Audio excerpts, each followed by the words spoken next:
Today, we are living in a historic moment. For decades, Tibetan resistance to the People's Republic of China's rule over Tibet has been expressed mainly through emotional protest and moral appeal. Today, that resistance is changing.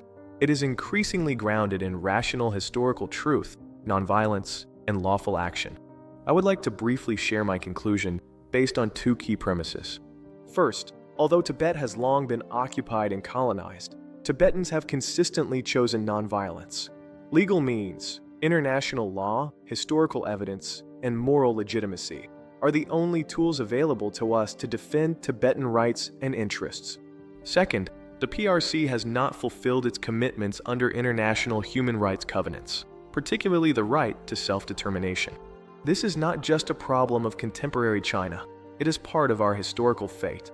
That is why I wrote this book, to restore the truth of Tibet's modern colonial history and to encourage rational reflection among Chinese people, including officials and scholars, if they are willing to examine the Tibet issue honestly. Let me give you one historical example. At the beginning of the 20th century, Tibet, including Western Tibet, Amdo, and Kham, was not governed by the PRC.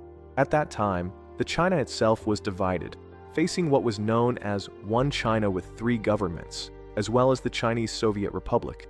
China had not yet unified. Under these conditions, it is historically impossible to claim that Tibet was an inseparable part of China.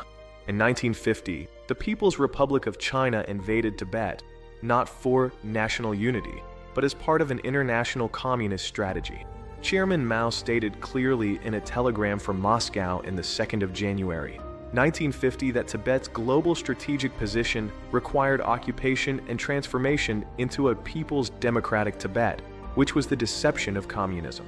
In 1959, the PRC introduced the terms Tibet independence and serfdom for the first time in Chinese political discourse. This raises an important question.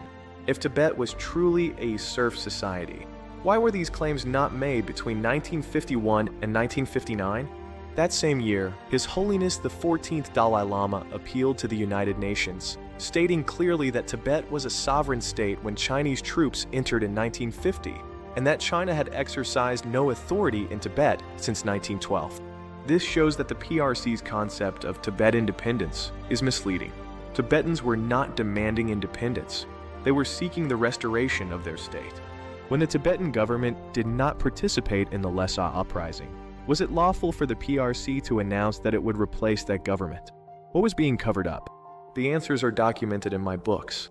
In closing, my hope is that people around the world will understand the historical truth of Tibet's colonization across both Western and Eastern Tibet and recognize that this issue is about the future, not the past.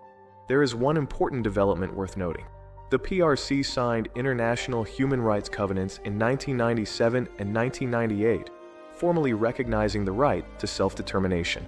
In principle, this means Tibetans should be able to decide their future. In addition, the United States passed legislation in 2024 affirming the Tibetan people's right to self-determination. History is not finished. The future remains open. Thank you for watching. If you found this talk helpful, please like, subscribe, and join us again next.